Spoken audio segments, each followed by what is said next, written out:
Todas las mañanas estos soldados izan la bandera de Grecia sobre su antigua ciudadela, la Acrópolis de Atenas. La ciudadela fue construida hace 2500 años, hasta la época en la que Atenas trajo al mundo la idea de una ciudad gobernada por ciudadanos libres.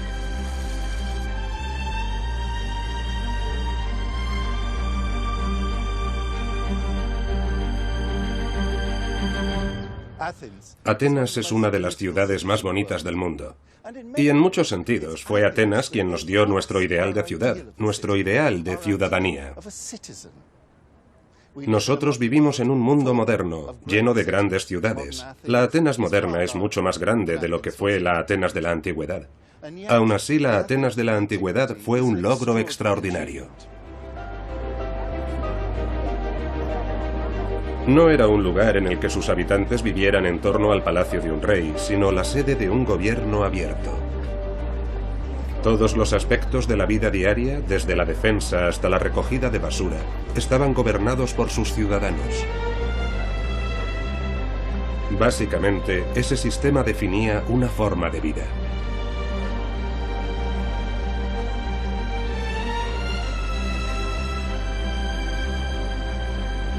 Los ciudadanos atenienses le pusieron nombre. Lo llamaron el poder del pueblo. Democratia. Democracia. Esta es la historia de cómo los griegos transformaron la idea de la ciudad en un modelo que aún sigue vivo. Las colonias llegaron aquí y dijeron, este es el lugar, y luego construyeron alrededor. La cuadrícula empieza a hacerse visible. ¿Cómo crearon una forma de vida urbana? Me encanta el hecho de que se conozcan los nombres de los canteros, por ejemplo, de los hombres que tallaron las acanaladuras. La primera constitución que fijó los derechos de sus ciudadanos que construyeron una ciudad que se convertiría en la envidia del mundo.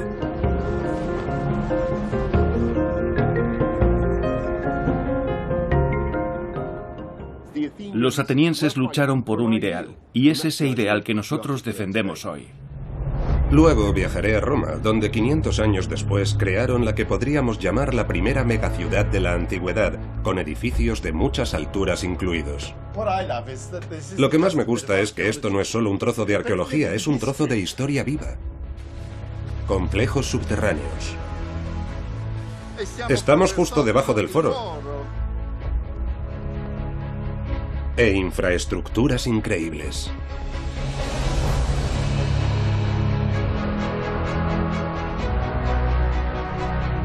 La construcción de la ciudad antigua, Atenas y Roma.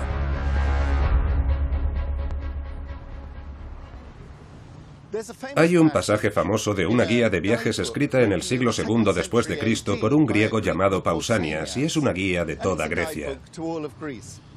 Y cuando llega a un pequeño lugar de Beocia llamado Panopis, dice, la ciudad, la polis de Panopeo. Entonces hace una pausa y dice, si es que realmente se puede llamar polis a este lugar.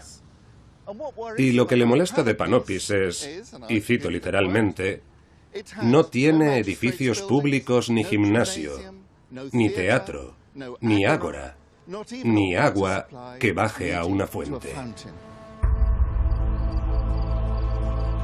Espacio público, edificios públicos, teatros y con el tiempo incluso bibliotecas públicas como esta. Esos son los elementos que los atenienses comprendieron que transformaban un lugar muy poblado en una verdadera ciudad. Así lo hicieron en Atenas, creando un punto de referencia para todas las ciudades de la antigüedad del Mediterráneo y para las ciudades actuales. Estas altas expectativas fueron el producto de un sistema de gobierno que Atenas dio al mundo. Un gobierno del pueblo, por el pueblo, para el pueblo. Y así fue como sucedió.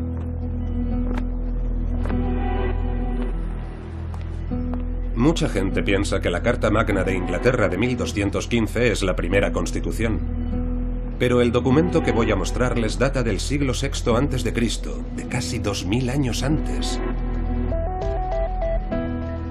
La Athenion Politeia fue escrita por el gran pensador griego Aristóteles, y a diferencia de la Carta Magna, este documento nunca había sido filmado antes. Adelante. ¿Es aquí? Vaya, ¿no es fantástico? Lo he visto en fotos muchas veces, pero es la primera vez que veo esto en persona. Es un papiro que, bueno, tiene 2000 años, y es la única copia que ha sobrevivido de la Constitución de Atenas de Aristóteles. Fue descubierta en 1890. Llegó al Museo Británico y un jovencísimo Frederick Kenyon, tenía 27 años, se puso a descifrarlo. Este griego es increíblemente difícil de leer. Esto solo es un fragmento, la mitad del papiro. El papiro completo llegaría hasta aquí. En total, mide 2 metros. Y había 4 rollos como este. Este fragmento es el inicio, donde Aristóteles escribe el primer capítulo, que trata sobre la reforma de Solón. Aquí, por ejemplo, aparece Solón. Solón. Los atenienses consideraban a Solón como el fundador de su democracia. Ellos lo eligieron como su legislador y le invitaron a escribir un nuevo código legal para rescatar a Atenas de los encarnizados conflictos internos entre ricos y pobres. Este documento fue al menos tan importante para los atenienses como lo es para nosotros la Carta Magna, pero su constitución era mucho más avanzada que la nuestra.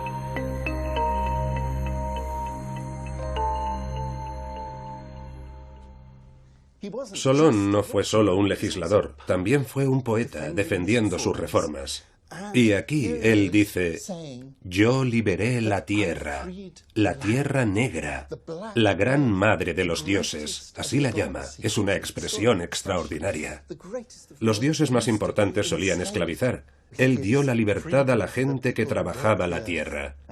Yo liberé la tierra de Ática, Ática, la tierra de Atenas. Es el texto en papiro más largo que conservamos de la literatura griega. Y fue esto lo que cambió nuestra comprensión del nacimiento de la democracia griega. La libertad democrática y el nuevo mundo de la ciudad griega iban de la mano. Para entender la radicalidad de este punto de partida es necesario conocer lo que había pasado antes. Durante los siglos previos a la Atenas de Solón, existieron grandes asentamientos urbanos en la Grecia antigua, igual que en China y en el antiguo Egipto, pero ninguno de ellos fueron ciudades tal y como nosotros las entendemos. La más famosa de ellas se consideró durante mucho tiempo que solo era un mito. Esto es Micenas, a 120 kilómetros de Atenas, la tierra de Agamenón, de Helena de Troya y de la guerra de Troya. Los griegos del periodo clásico eran educados con las epopeyas de Homero y sus historias de reyes con riquezas y poderes fabulosos. Siempre se dio por supuesto que esos poemas homéricos eran simples leyendas, fantasías sobre una edad heroica. Eso era lo que se pensaba, hasta que la arqueología demostró que había una base histórica en la civilización micénica.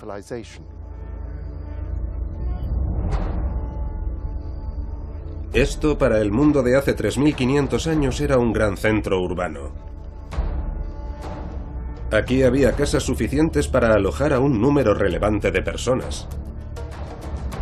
Pero esto era la fortaleza amurallada de un solo gobernante, no una comunidad de ciudadanía. Eso no significa que no fuera avanzado. Sus enormes muros, construidos en lo más alto de la montaña, eran tan grandes que más tarde los griegos pensarían que habían sido levantados por los monstruos de un solo ojo que Ulises hizo famosos, los cíclopes. De hecho, es un verdadero hito de la arquitectura. Y la obra culminante es el techo abovedado más antiguo del mundo.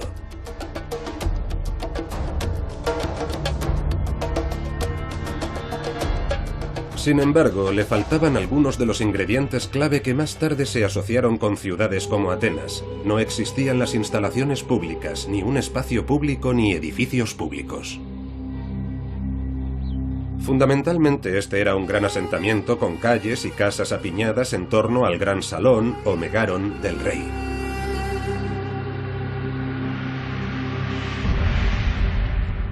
En torno al año 1000 a.C., Micenas y otras ciudades-palacio desaparecieron. Poco a poco empezaría a desarrollarse un nuevo tipo de asentamiento griego. Durante los siglos IX y VIII a.C., los griegos comienzan a experimentar con comunidades gobernadas por los propios ciudadanos. Este modelo se conoció como la polis.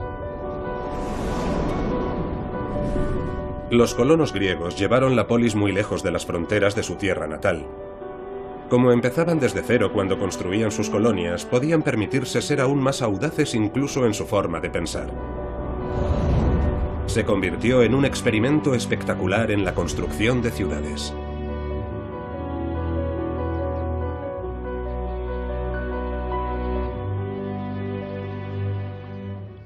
Este hermoso lugar hoy es conocido por su nombre romano, Paestum.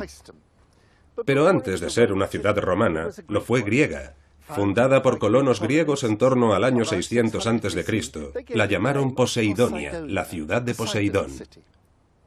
Puede parecer un poco extraño encontrar una ciudad griega en Italia, pero el sur de Italia y Sicilia están llenas de nuevas ciudades fundadas por los griegos durante aquel periodo, entre el siglo VII y el siglo VI a.C., cuando experimentaban con las nuevas ideas acerca de lo que debía ser una ciudad-estado, una polis.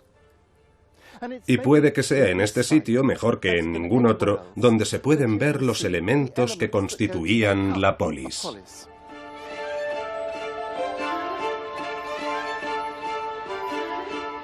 Para conocer qué es lo que era tan revolucionario en la forma en la que este lugar fue planificado, me acompaña mi colega de Cambridge, Tiziana D'Angelo. Tiziana, ¿puedes darme una idea de cómo de formal era crear una nueva colonia griega? ¿Una nueva ciudad griega? Bien, era un proceso gradual. Pero los colonos llegaban aquí y tenían una idea muy clara de lo que necesitaban para construir su ciudad. Y tenían un conjunto de prioridades, de forma que empezaban por su principal prioridad, que era el espacio público. Conocida por los griegos como el ágora, este fue el salto de la imaginación que, más que ninguna otra cosa, diferenciaba a los nuevos asentamientos griegos de Micenas. En el corazón de la Acrópolis no estaba el palacio del rey, sino un espacio abierto para que los ciudadanos se reunieran. Ahora estamos entrando en la zona sur del ágora, y el ágora era enorme, se extendía por una superficie de 10 hectáreas. Vaya, así que no es solo esto. 10 hectáreas es algo absolutamente gigantesco. El espacio público era realmente importante para la ciudad. Era lo primero y lo que más les interesaba. Sí. Cuando llegaron aquí, reservaron esta gran plaza y dijeron, vale, este es el lugar. Y después siguieron construyendo alrededor. Sí, entonces esto es para el demos, esto es para el pueblo. ¿Y los habitantes tenían sus casas más lejos? Sí, al este y al oeste del ágora, pero este espacio no se tocaba.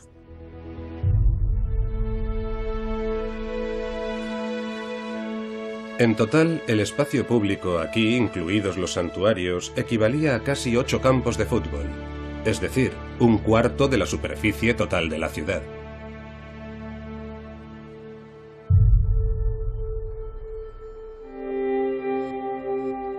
El ágora de la polis ponía a los habitantes en el centro de un nuevo tipo de asentamiento gobernado por los propios ciudadanos.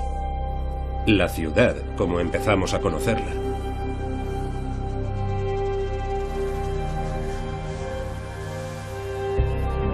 Era aquí donde los ciudadanos, los politi, se reunían para intercambiar bienes e ideas, para comprar y vender y también para simplemente hablar entre ellos.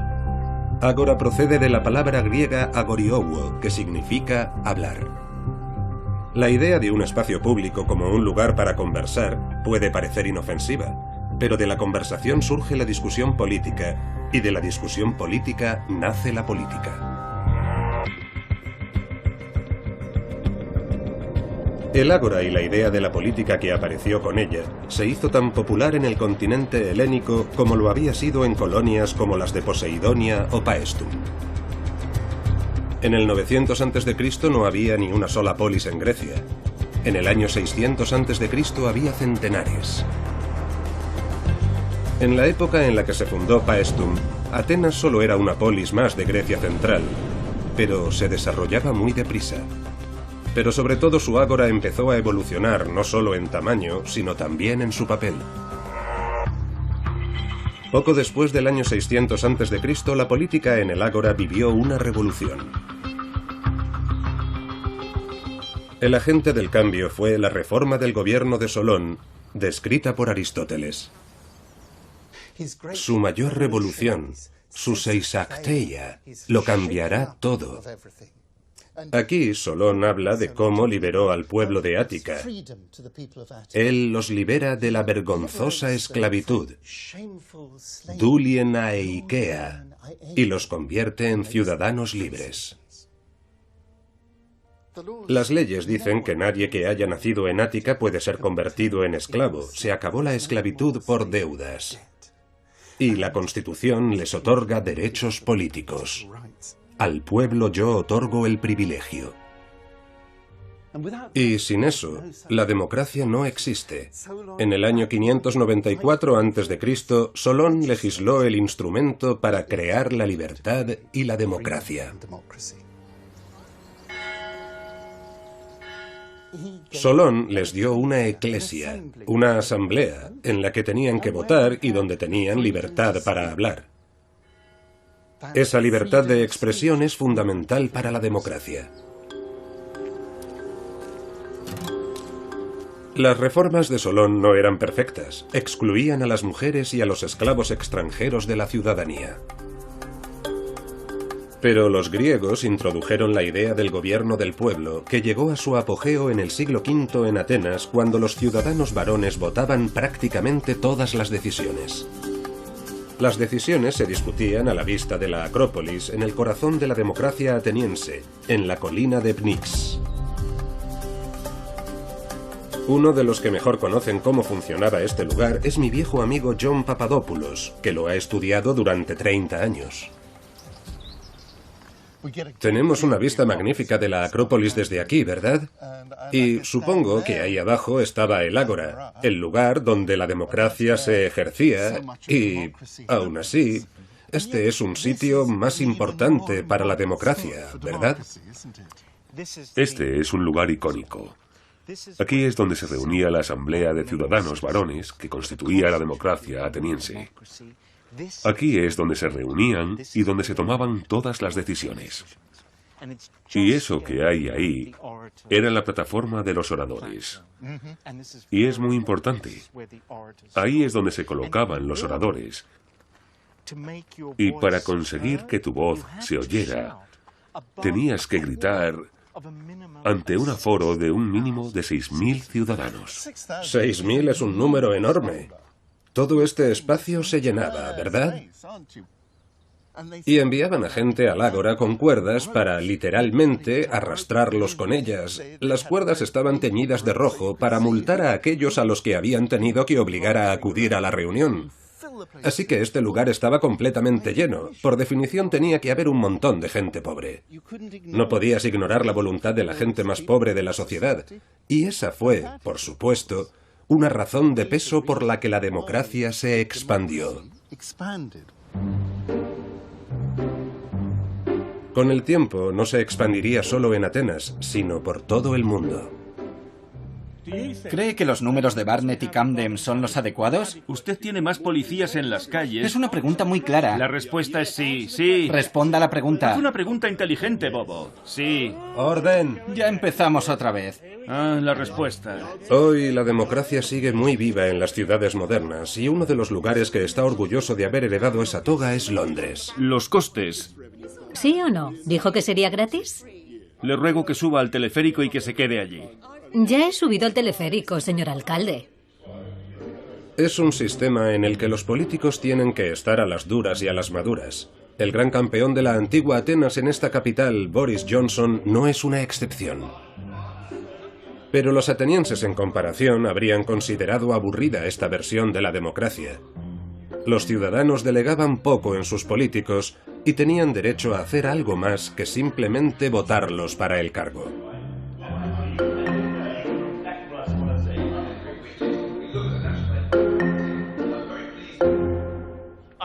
Quiero que imagines que estás en el BNIX, que eres un orador en el BEMA. Sí. Y no tienes un micro en absoluto. Lo sé, no habría sido... ¿Cómo habría sido? Habría sido muy difícil y, por supuesto, los atenienses tenían el enorme placer de poder, cuando estaban hartos de alguien, de poder condenarlo al ostracismo. Por supuesto. ¿Imaginas el impacto? Tú, una persona humilde de Atenas, nunca ibas a ser uno de esos tipos, pero podías enviarlos a Bulgaria o a donde fuera durante mucho tiempo. Y eso debió ser algo increíblemente poderoso, deberíamos recuperarlo. No voy a decir nada, ningún comentario. Pero nada de todo esto era una broma para los antiguos atenienses. No solo tenían derecho a expulsar a aquellos que amenazaban su democracia.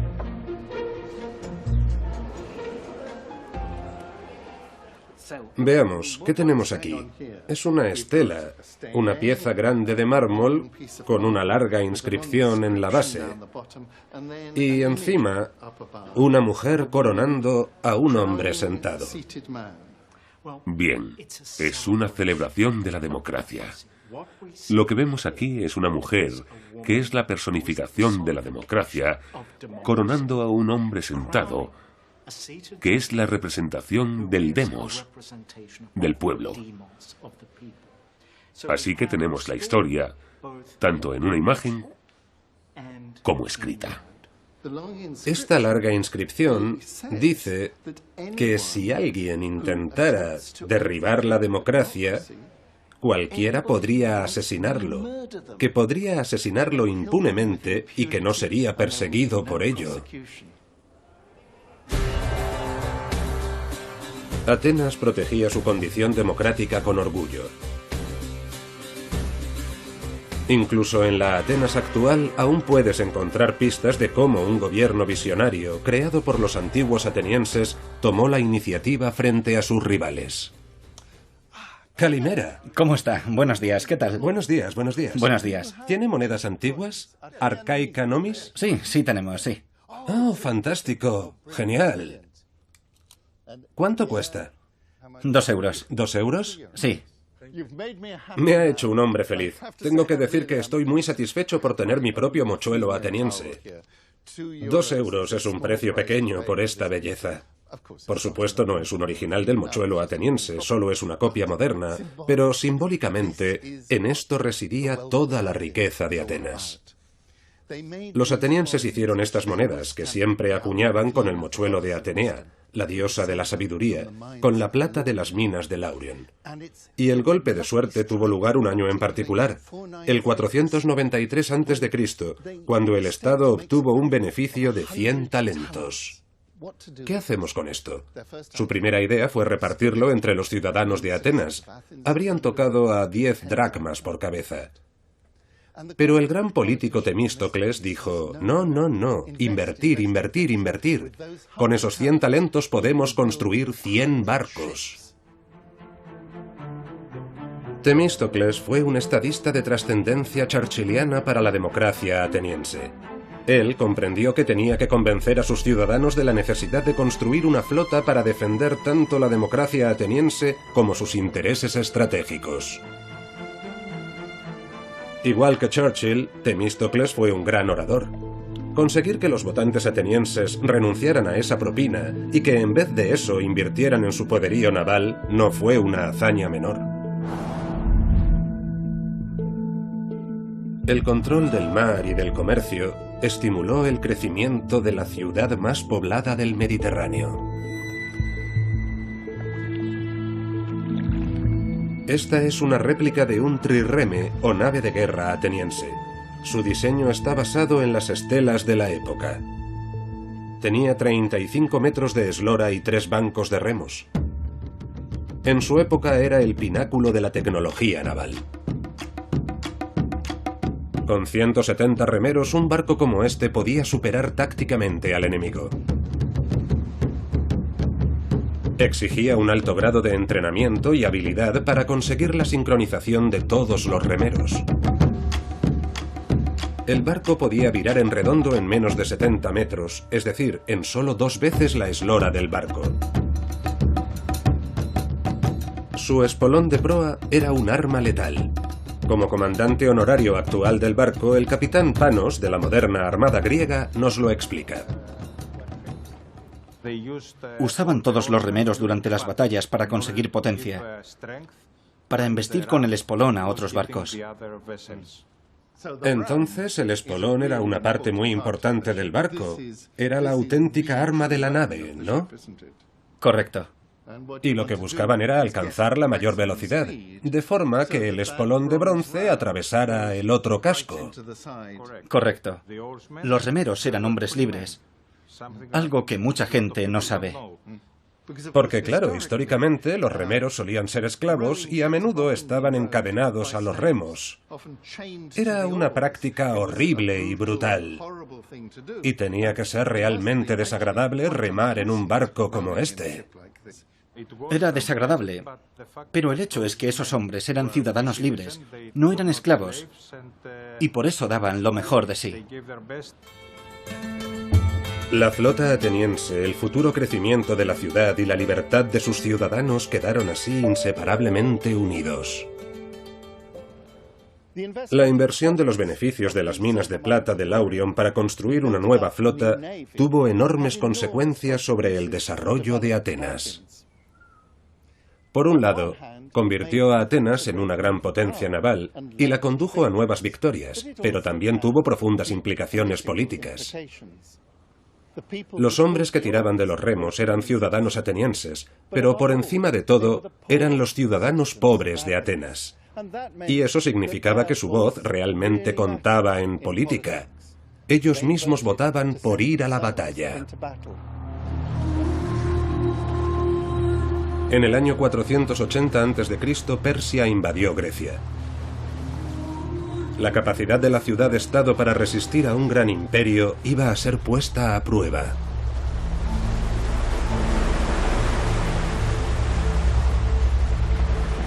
Su líder ateniense decidió asumir un gran riesgo. El oráculo le había dicho a los atenienses que confiaran en sus muros de madera. Temístocles interpretó que el oráculo hablaba de la marina ateniense. En lugar de defender la ciudad con soldados, decidió abandonar Atenas y concentrar sus tropas en los barcos anclados en Salamina.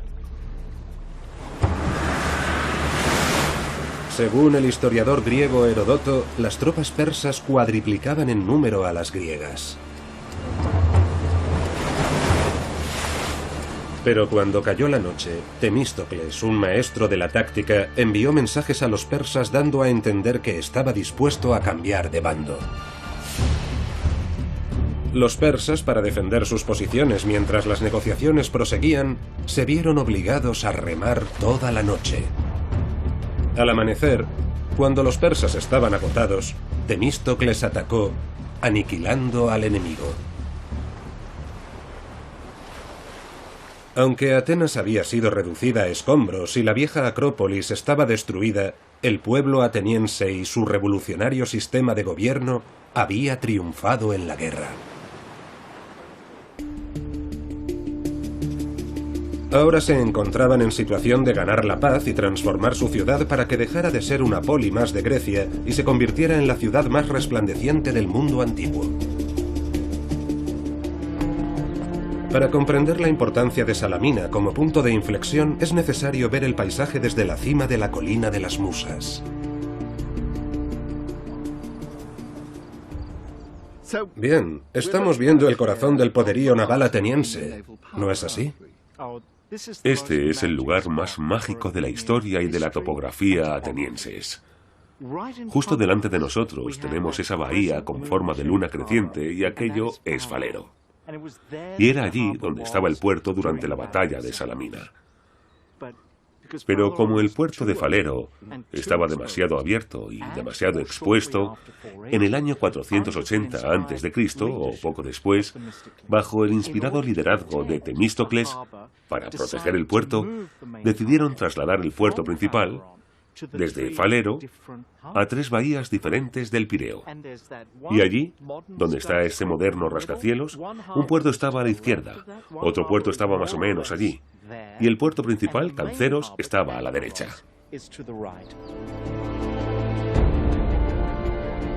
Los muros de madera de Atenas, su legendaria defensa, se vieron reforzados por los famosos muros largos, enormes fortificaciones de piedra de 20 metros de altura y 6 kilómetros de longitud. Los muros rodeaban eficazmente la ruta de Atenas a Falero y el Pireo, protegiendo la conexión con el mar y la futura grandeza de la Atenas democrática como potencia marítima. Atenas se transformó en una ciudad de dimensiones sin precedentes, dotada con un sistema de puertos que la convertían en el centro comercial del mar Egeo.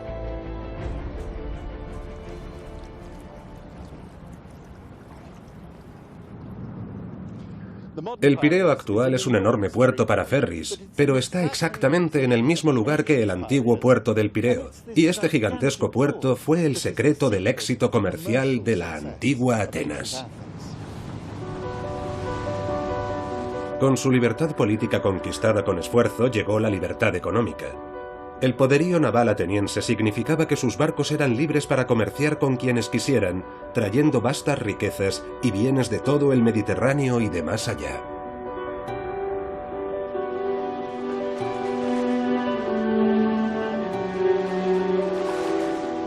Algunas partes de las antiguas fortificaciones de Atenas han sobrevivido hasta hoy.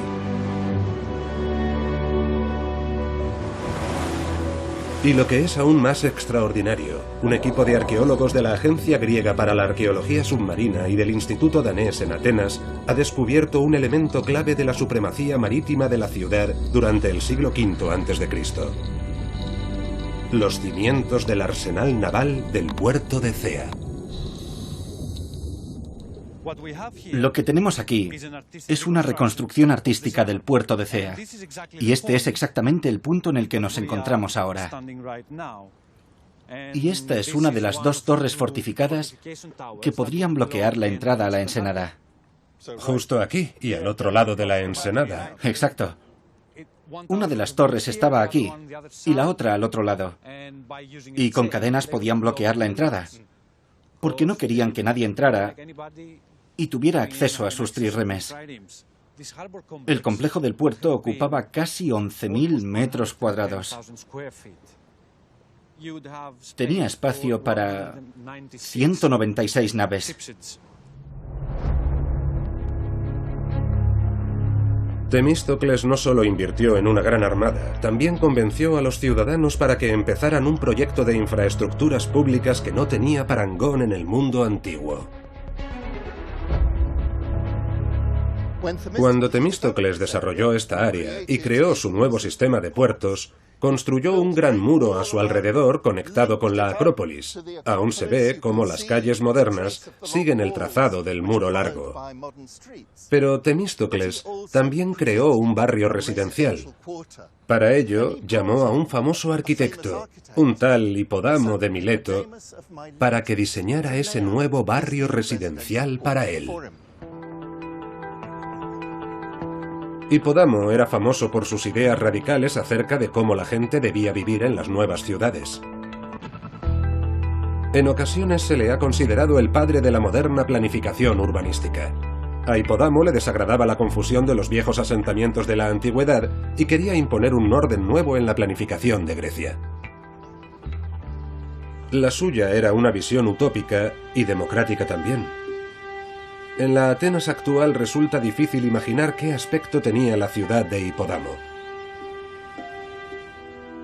Sin embargo, existe un lugar en el que es posible hacerse una idea precisa. En el norte de Grecia, a 200 kilómetros de la frontera con Bulgaria, se encuentran los restos de la antigua ciudad de Olinto. Es el mejor ejemplo que ha sobrevivido de la estructura de una ciudad griega del período clásico. En el lado sur hay un asentamiento más temprano del siglo VI a.C., con grupos de casas desperdigadas aquí y allá. Después, en el año 430 a.C., se observa la escala de la revolución que tuvo lugar.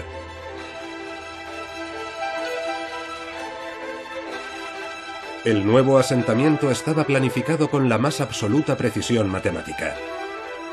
Calles rectas y largas divididas en manzanas del mismo tamaño. Y en cada una 10 casas, todas con las mismas dimensiones.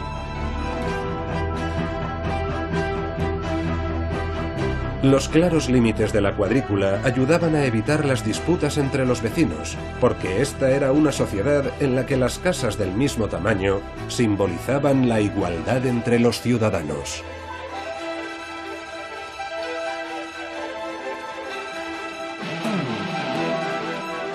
El desarrollo del Pireo, obra de Temístocles tras la batalla de Salamina, había creado no solo un mecanismo para impulsar la economía, sino también para impulsar la joven democracia.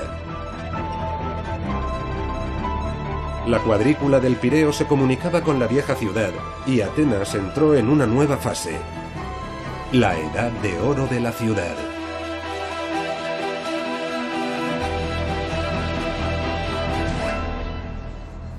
La clave del éxito fue una alianza de ciudades, todas ellas únicas y diferentes, con Atenas al timón. La victoria de Atenas sobre los persas produjo una explosión del crecimiento. Puede que los hubieran derrotado, pero los persas seguían siendo una amenaza real para los griegos. Y lo que Atenas hizo fue formar una alianza con todas las ciudades amenazadas por los persas. 2 centenares de ciudades firmaron una gran alianza naval. Los atenienses encabezaban esa alianza, pero también la establecieron de la forma más beneficiosa para ellos mismos. Los atenienses dijeron a sus aliados: bien, o traéis barcos para nuestra flota, o nos traéis dinero. Y poco a poco, a medida que llegaba el dinero, la flota fue haciéndose más grande y más fuerte, de forma que el resto de los aliados no podían hacer otra cosa que seguir pagando un tributo a Atenas. En el año 460 a.C., los persas habían sido expulsados del Egeo y no quedaba ni una sola ciudad griega amenazada por los persas. Y desde ese momento, para los atenienses fue menos importante que su flota creciera y encontraron otras formas de gastar su dinero. La ciudad de Atenas floreció gracias a su victoria naval y a su poderío marítimo. Casi inmediatamente comenzaron a edificar, y la Acrópolis se construyó con los beneficios procedentes de su gran alianza naval.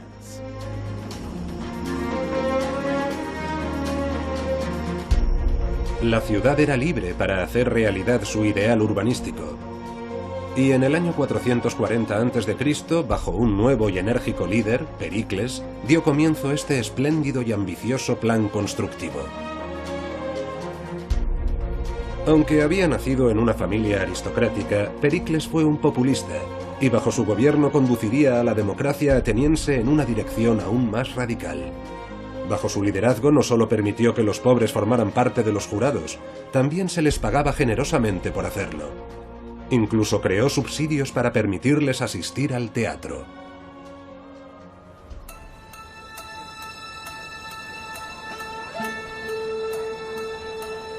Los monumentos de la Acrópolis fueron diseñados para que los ciudadanos corrientes de Atenas se sintieran orgullosos de los éxitos de su democracia.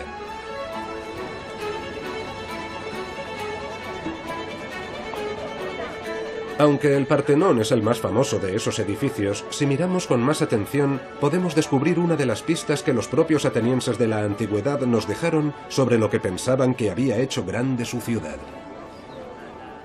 Es interesante, ¿verdad? Cómo todos estos turistas recorren en masa el lugar y solo tienen ojos para el Partenón. Todos saben que este es el monumento que hay que ver en la Acrópolis, y ni siquiera se detienen a contemplar aquel monumento. Puede que el propileo solo parezca una entrada a la Acrópolis, pero John tiene una nueva y sorprendente teoría. Si está en lo cierto, los turistas se están perdiendo algo monumental. Lo más extraordinario, y esto ha sido un enigma durante mucho tiempo, es por qué el arquitecto Mnesicles, en el año 437 a.C., cambió la orientación en casi 40 grados. ¿En esa dirección? En esa dirección. Antes señalaba hacia la colina de las Musas y hacia Falero, pero él lo cambió, y nadie entendía por qué lo hizo. Es muy elegante y sencillo, y representa lo que realmente le importaba a los atenienses. Cuando sales de la Acrópolis, cuando sales del Propileo, Salamina está delante de ti.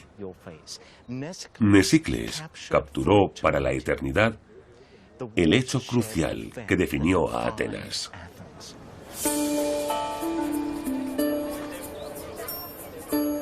En la Acrópolis, por todas partes, hay señales de la historia humana que hay detrás de estos monumentos. Todas revelan el espíritu abierto que convertiría a Atenas en el centro del mundo mediterráneo. Por supuesto, están los grandes nombres implicados en la construcción de estos templos maravillosos. Gente como Fidias o Mnesicles.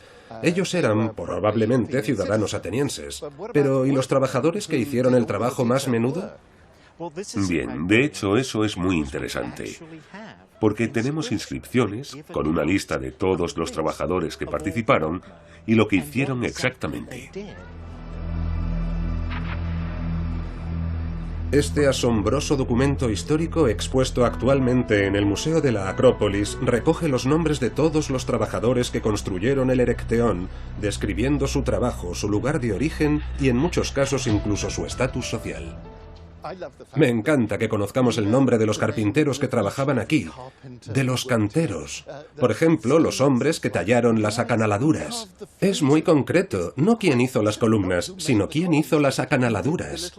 Y hay un hombre, llamado Sinias, que tenía un grupo de 4 esclavos que trabajaron exactamente en la 4ª columna, que debe ser 1, 2, 3, 4. Ese es el trabajo de Sinias, unas acanaladuras magníficas.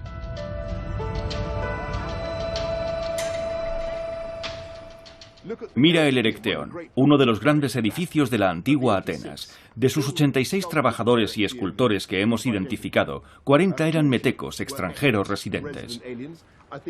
Creo que 26 eran esclavos y el resto eran libres. En otras palabras, la aplastante mayoría eran o bien esclavos, la categoría más numerosa, o bien eran extranjeros. Lo construyeron los polacos, por así decirlo. Fue construido por trabajadores inmigrantes llegados de lo que sería entonces el equivalente de Albania o de donde quiera que fueran. Lo que el Erecteón documenta es la disposición a dar la bienvenida a la energía y el talento siempre que pudiera convertirse en un beneficio para toda la ciudad. Era una apertura que iba de la mano con la democracia.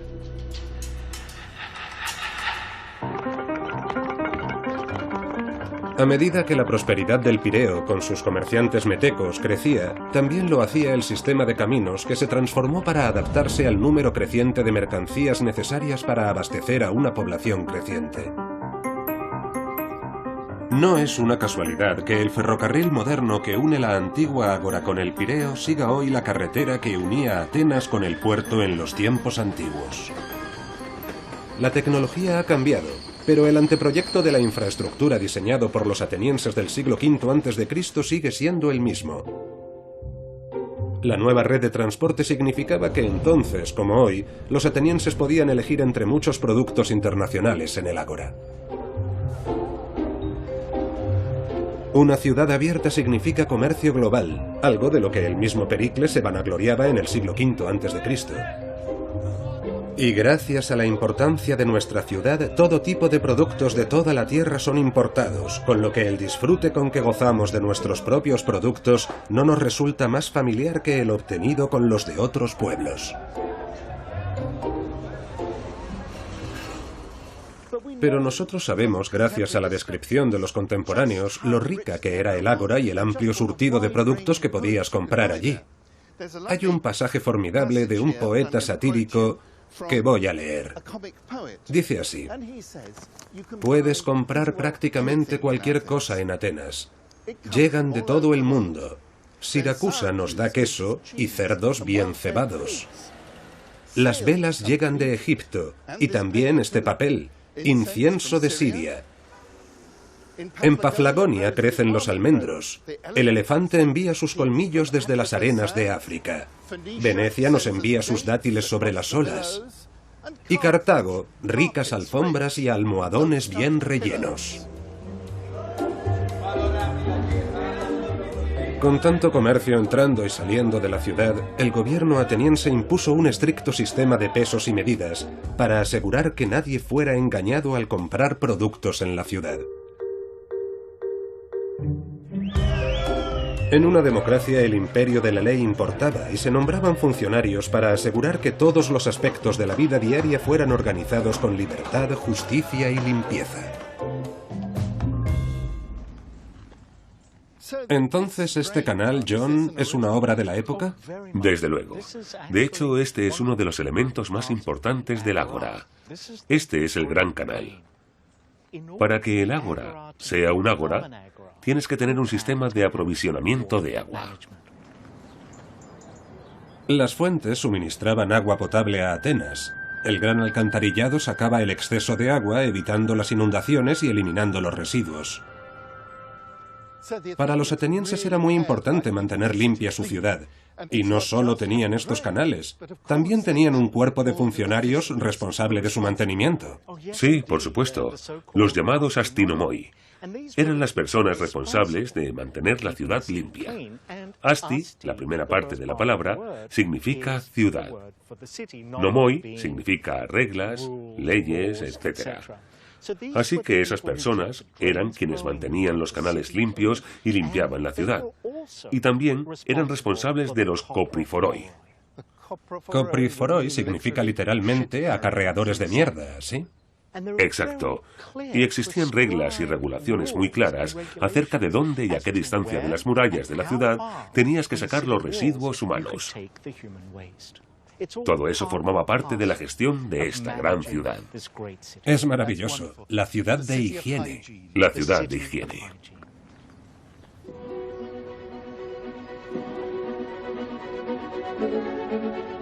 El gobierno democrático de Atenas había hecho mucho más que crear las instituciones que podían hacer funcionar una gran ciudad. Había establecido el punto de referencia de lo que debía ser una polis griega. Y ese patrón lo había creado la demanda pública, el poder del pueblo, la democracia. Era un patrón no solo para la antigua Atenas, sino para todas las ciudades del futuro. Resumido por uno de los más grandes políticos atenienses, Pericles, sus palabras siguen inspirando a los líderes actuales.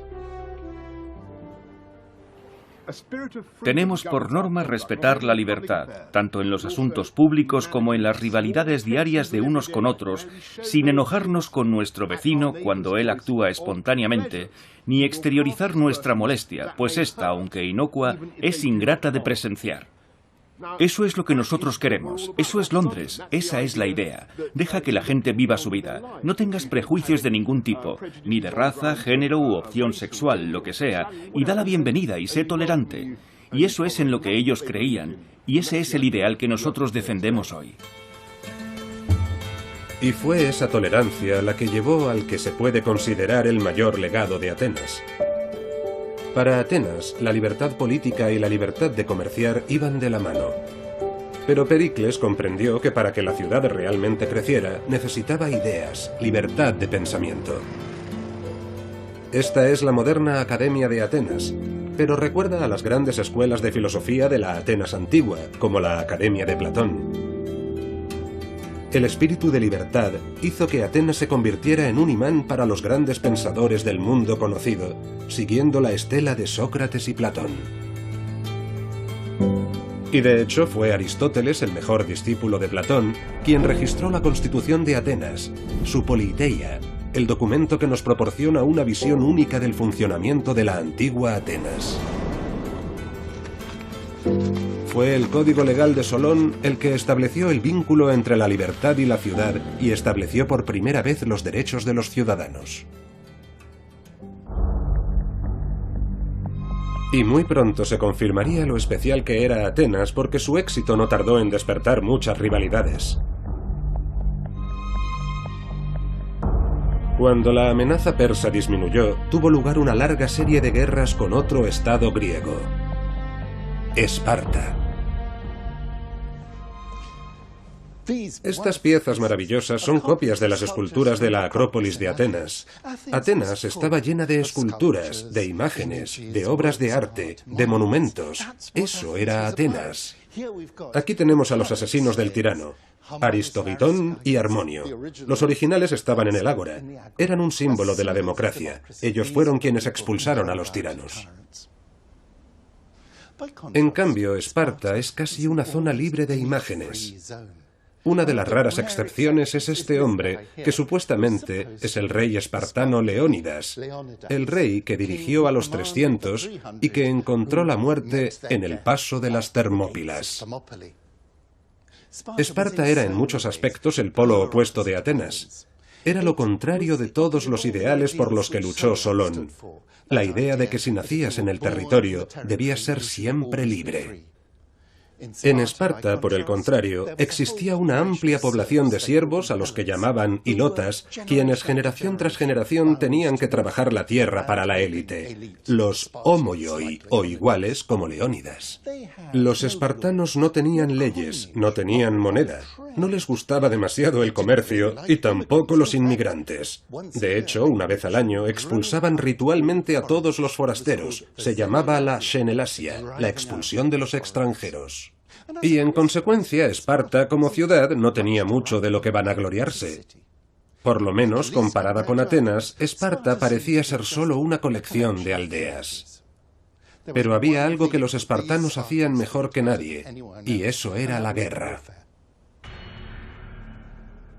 Desde la más temprana edad, los homoioi eran entrenados en las artes de la guerra. Ellos sabían mejor que nadie en Grecia cómo defender su tierra y cómo arrasar las tierras de otros pueblos. Y cuando lo hacían, nadie podía detenerlos. Si los espartanos la invadieran, Atenas podría sobrevivir sin las tierras de cultivo del Ática, ya que la ciudad-estado importaba la mayor parte de los alimentos que consumía a través del puerto del Pireo. Pericles sabía que en tiempos de crisis, los atenienses podían retirarse tras los muros largos de la ciudad grande. Pero esta, en apariencia, buena estrategia defensiva tenía un fallo fundamental.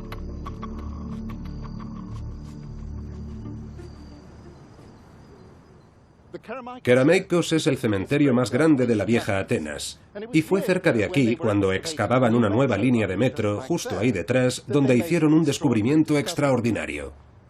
Entre las tumbas individuales había un foso enorme, repleto de esqueletos tirados y amontonados sin ninguna ceremonia, más de un centenar. Todos debieron ser víctimas de una gran plaga. La gran plaga de Atenas fue el gran fallo en la estrategia de Pericles. Pericles creía que podía sobrevivir a la invasión espartana reuniendo a toda la población en el interior de las murallas largas. De hecho, fue una estrategia eficaz, pero tenía un gran fallo. Y el fallo fue que si reúnes a mucha gente en un mismo espacio, la enfermedad se propaga fácilmente. Estalló una epidemia terrible, y la conocemos con bastante detalle porque el historiador Tucídides fue una de sus víctimas, y él nos cuenta con precisión clínica cómo fue la plaga. El doctor Manolis Papagrigorakis ha analizado nuevas evidencias sobre cómo murieron las víctimas. Manolis Papagrigorakis ha venido con uno de los esqueletos que está estudiando. Este es el cráneo de una niña. De 11 años. ¿Está seguro de que fue víctima de la plaga? Sí. ¿Cómo lo sabe? Hemos hecho análisis de ADN de la pulpa dentaria de los esqueletos que encontramos en el foso. Los análisis de 3 dientes diferentes, pertenecientes a 3 esqueletos diferentes, demuestran que la causa fue la bacteria Salmonella enteric typhi, que produce la fiebre tifoidea. ¿Cuáles son los síntomas de la fiebre tifoidea? ¿Cómo es la muerte? El síntoma principal era la fiebre alta. Por esa razón, los enfermos iban a las fuentes de Atenas para refrescarse y hacer bajar la fiebre. Y así fue como la enfermedad se extendió por todo Atenas. Trágicamente, la baja más importante fue la del líder ateniense Pericles, que fue víctima de su propia estrategia. Fue su confianza en las fortificaciones navales de Atenas y en su sistema de suministro de agua, el orgullo de sus infraestructuras civiles, la que asestó un golpe terrible a la ciudad. Pero la idea que Pericles y la ciudad habían defendido sigue viva. Creo que la idea de libertad es algo que necesitamos defender. Nosotros en nuestra ciudad tenemos libertad de expresión, libertad de asociación, cosas que ahora se discuten, que no se aceptan en todos los sitios del mundo. Esos no son valores triviales. Están encarnados aquí, en Londres, igual que lo estuvieron en la antigua Atenas, y tenemos que defenderlos. Los valores democráticos, que fueron el distintivo de la ciudad antigua, terminaron desmoronándose. Pero al final no fueron ni los espartanos ni la Gran Plaga lo que provocaría la caída definitiva de Atenas. A más de 500 kilómetros al norte de Atenas había otro estado griego. Esto es Pela, la cuna de Filipo II de Macedonia y de su hijo Alejandro Magno.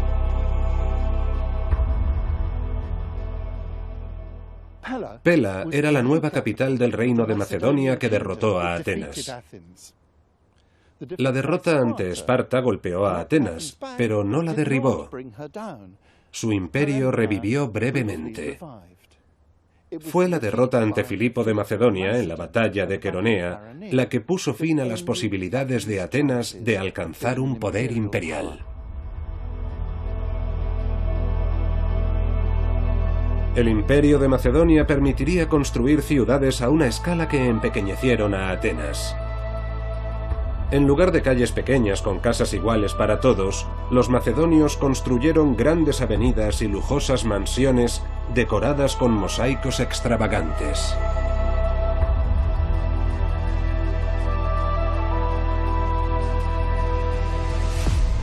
Pero en lo relativo al funcionamiento de las ciudades, siguieron el ejemplo ateniense de un espacio público, de un suministro de agua público y de edificios públicos.